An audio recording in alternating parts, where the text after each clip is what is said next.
बर्क का बयान सामने आ गया है। बर्क कह रहे हैं कि ये तो बीजेपी के इशारे पर हुआ है। आपको याद होगा योगी सरकार के मंत्री ने कहा था कि विपक्ष के कहने पर अतीक और अशरफ को मौत के घाट उतारा गया है, लेकिन शफीक उर रहमान बर्क एक नया बयान लेकर सामने आ गए हैं। उनका यह कहना है कि यह सब कुछ बीजेपी के इशारे पर हुआ है। सबसे पहले आप सुनिए शफीक उर रहमान बर्क क्या कह रहे हैं।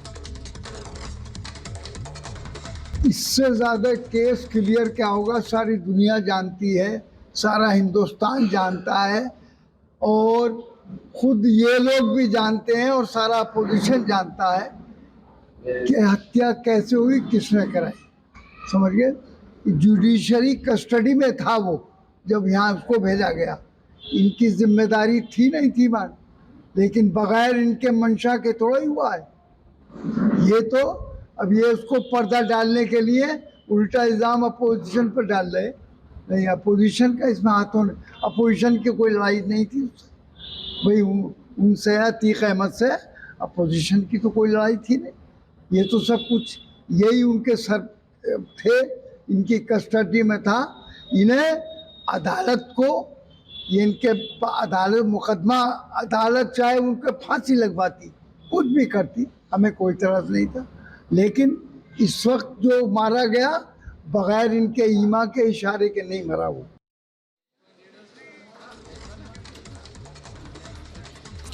तो देखा आपने किस तरह का बयान दिया है शफीक उर रहमान बर्क ने। हमारे दो सहयोगी इस वक्त हमारे साथ जुड़ गए, सीधे रुक करेंगे। विवेक और मोनिका हमारे साथ जुड़े हुए हैं।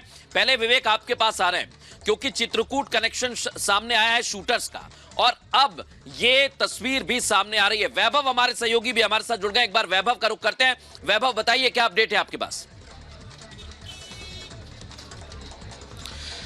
मितुल, बिल्कुल सबसे पहली बात यह है कि इस पूरे हत्याकांड में जिस तरह से पहले दिन से ही तमाम तरह की स्थितियां सामने आ रही हैं, अब ऐसे में ये बड़ा सवाल था कि जब इन्होंने होटल में रूम बुक किया तो जो आईडी दी अपनी वो आधार कार्ड किस एड्रेस का था। इसको लेकर जब इन्वेस्टिगेशन की गई तो वो आधार कार्ड दरअसल चित्रकूट में बनवाया गया था और पूरी तरह से फर्जी एड्रेस उस आधार कार्ड पर जो है वो लिखा हुआ था।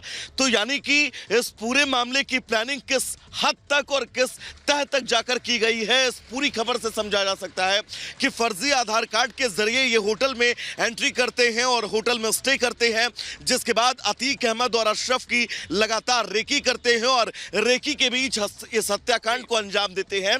लेकिन अगर समझ से परे है तो वो आत्मसमर्पण की वो कहानी की आखिर जब इतनी बारीकी से ये पूरा प्लान किया गया था, इन हत्यारोपियों को ये पता भी था कि वो पुलिस के सामने आत्मसमर्पण करने वाले हैं, तो फिर उसके पहले इतनी ज्यादा भूमिका जो बनाई गई, उस भूमिका के पीछे की बड़ी वजह क्या थी? क्या ये तीनों आरोपी एक के बाद एक खुलासे हो रहे हैं? और इधर एक और बड़ी खबर हम दर्शकों को बता दें, डिप्टी सीएम केशव प्रयागराज में थे और उमेश पाल के परिवार वालों से मुलाकात करने के लिए पहुंचे।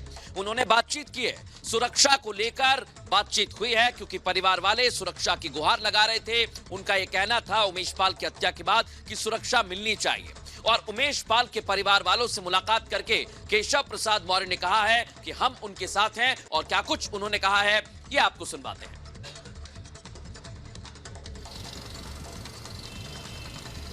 बहुत ही निकट मित्र की तरह श्री उमेश पाल जी की दुखद हत्या की प्रयागराज के अंदर घटना के बाद संयोग से मेरा आना नहीं हुआ था, क्योंकि परिवार का हर सदस्य मेरे परिवार के सदस्य की तरह है। उनको श्रद्धांजलि देना, परिवार के लोगों से बातचीत करना, उनकी सुरक्षा की दृष्टि से कोई कमी न रहे या सरकार की ओर से कदम उठाए गए हैं और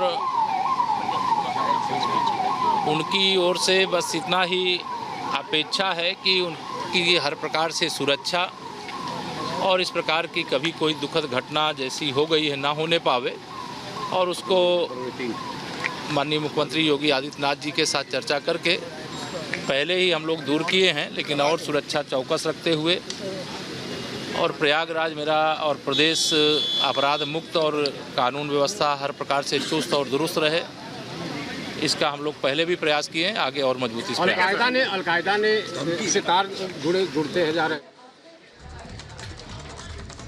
तो ये आप सुन रहे थे केशव प्रसाद मौर्य को। उन्होंने कहा है कि हम साथ हैं। इधर हमारी टीम पहुंची उमेश पाल के परिवार वालों के पास और उन्होंने केशव प्रसाद मौर्य से मुलाकात के बाद क्या कुछ कहा है, ये भी आपको सुनना चाहिए।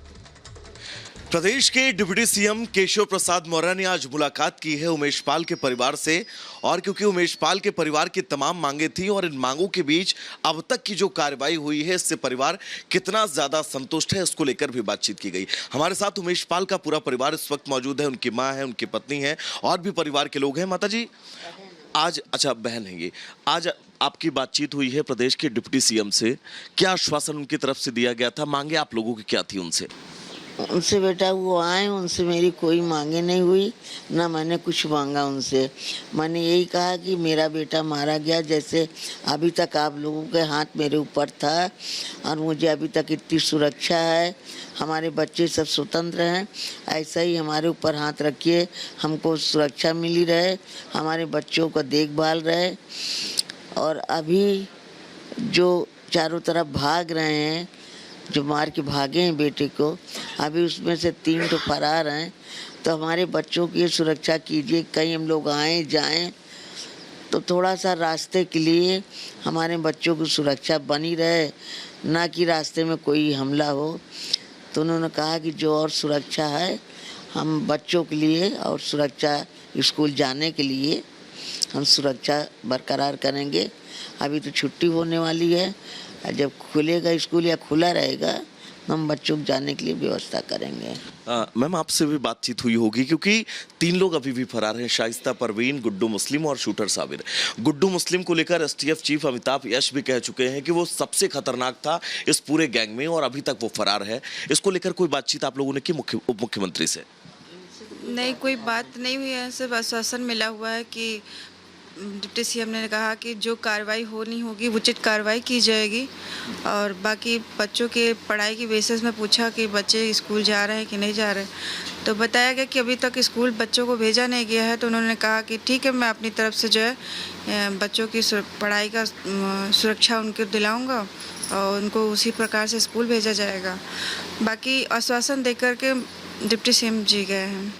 माता जी एक सवाल मैं आपसे करूंगा, अतीक अहमद के साथ उनके समर्थन में कुछ लोग खड़े दिखाई दे रहे हैं, नारेबाजी कर रहे हैं अतीक अहमद के पक्ष में, कैंडल मार्च निकाल रहे हैं अतीक अहमद के पक्ष में। अब देखिए बेटे, अब ऐसा है कि राजनीतिक में जो है तो अपनी अपनी पार्टी अपना अपना भला देखने के लिए जो भी हा हल्ला करे, चाहे जो भी हा हल्ला करे, लेकिन वो एक तरह से उसका पूरा सम्राट बना हुआ था। उस सम्राट के बीच में जाने कितने उसके साथी व्यापारी होंगे, करोड़पति होंगे, तो उसके जाने के बाद तो उपद्रव करेंगे सारे गुंडे मार। बातचीत